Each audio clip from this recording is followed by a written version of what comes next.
Hello, welcome all you Aquarians. Hello, welcome to your forecast or your horoscope in general for the month of March 2013 for you, lovely original Aquarians. What is happening for Aquarius? Now, first of all, this month, March, is divided into two pieces. It's the beginning of the month, or rather feminine energy going on, and the second part of the month is really active. It's with a very active Mars, and things are coming to a head. But let's start with the first part of the month, from the first day up until the 11th, 12th of the month. What is going on? Well, a lot is going on. The same as it was in February, around the end of February. So it's the same energy. It's a huge emphasis on Pisces, because there are so many planets in there, and that is your second house. So it's a house of self-worth. It's the house of your money, your income, your talents. So it's a very grounded house for you Aquarians, and with a lot of energy in there, it can get confusing. Pisces energy isn't the energy of, knowing exactly where you're going. On the contrary, it's about having an intention, but without knowing what the outcome will be. And this considers your second house. Now, if you are someone who's saying, I'm quite rational and I'm quite controlling, you are going to have a bit of, a bit of a challenge with all that energy in there. If you say, okay, I am someone from, the mind, a rational person, but I can allow this energy in order to fulfill myself even more and have a broader perspective of what is going on in that second house there, with money, with self-worth, then you are really going to benefit from it. So especially around on the 11th, it's a new moon, which is a new beginning, considering the moon and the sun conjunct in Pisces. There are 7 planets in Pisces that day. 7, that's an overdose, that's an overload. But I think you Aquarians will get along with that. You kind of like things that are different and unusual, and it is unusual to have 7 planets in the air, in the sky, all together in one sign. So there's also Mercury, the planet of the thinking and the communication in that area. And Mercury really doesn't know what to do in the sign of Pisces, because it has no direction, and it's also going retrograde. So it's really a bit lost there. But as I said earlier, if you use it in a way of trust, and trust that it will be fine, and trust your feelings, because this Pisces energy is on a collective level all about having trust in what comes, and having more compassion, not pity, but compassion, having more understanding, having more unconditionality in our lives, without, especially in our relationships. If you can allow that, we will benefit from this energy, and it won't be that confusing.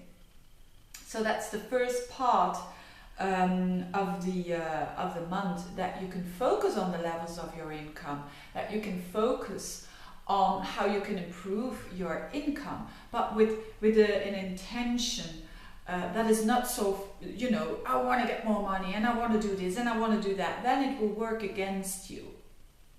So it may sound a bit strange, because the second house is a very material house, but it's in a very non-material sign. So, but what's next? Next to that, as the Mars is going to enter its own sign in Aries, in your third house, things are really going to shift for all of us, but also for you, on the level of communicating, on the level of by the way, I forgot to say that Mercury goes direct on the 17th. So if things are unclear on a level of self-confidence and on a level of finances, it will become clearer after the 17th. Now back to the Mars energy in Aries, in your third house. So things are going to be busier. Mostly with Mars in the third house, it will be a very active house. You could be all over the place. You could be going there and making short trips, and it's a good time to make a short trip, by the way, and being very active on that short trip. So doing lots of stuff, but also a good time interactions with siblings. A good time to communicate, to network, to write, to read, to study. All of that is very much favored as from the 12th of March. And later on, the Sun and Venus are also going to join this third house in Aries. Now, there is the Pluto-Uranus square that is triggered again as from the 23rd of March. Now, Pluto and Uranus, you're not a cardinal sign, you're a fixed sign. So this is really, people who have cardinal signs really feel that stronger. But for you, it's in the areas of life, this square, that has to do with that third house. It has to do with your thinking, but also that has to do with patterns on an unconscious level, because Pluto is in there. Now, this Pluto-Uranus is always there the whole year in a square, but when faster planets triggers it and makes an aspect, it comes into the picture again. And that is happening as from the 23rd until the end of the month. So Mars is going to hit Uranus, the Sun and Venus is also going to hit Uranus and square up to Pluto. And I think you Aquarians are kind of like that. Are going to like that. Why? Uranus is a planet that in modern astrology, it is your ruler. In traditional astrology, it is Saturn, your ruler, which is going backwards in the sky for the moment in your 10th house. So things can go a little bit slower when it comes to the work area.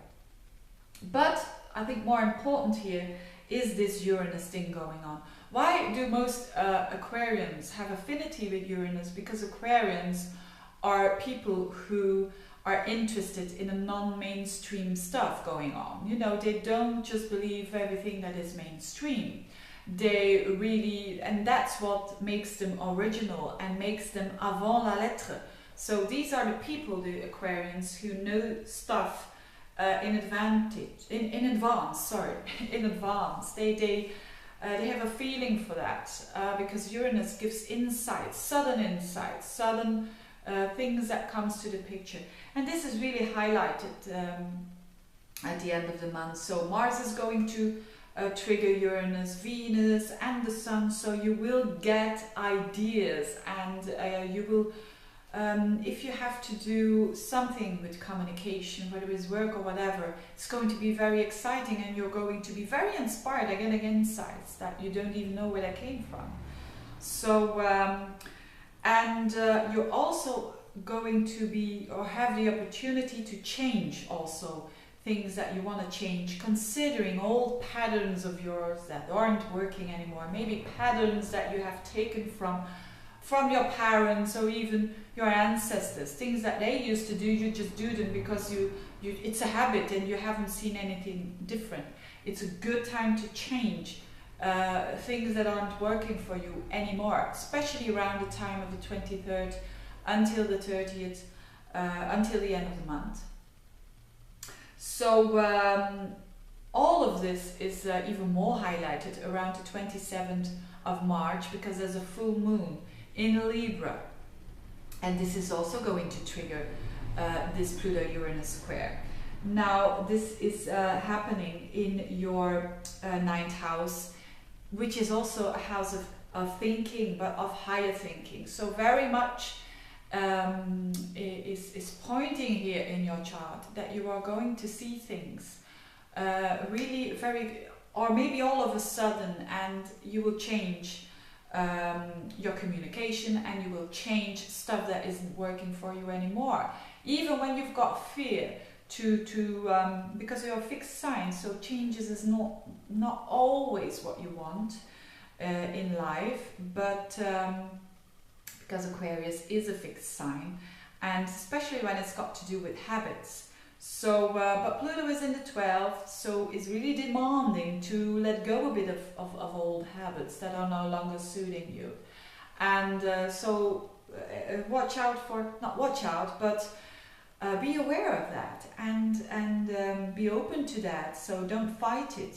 Don't stick to the old around these days. So that's it for Aquarians. Very interesting month for Aquarians. Very exciting month, and I think all Aquarians need the excitement. Not only Aquarians, but in particular you. Thank you very much for watching, you Aquarians, and see you next month. Bye bye.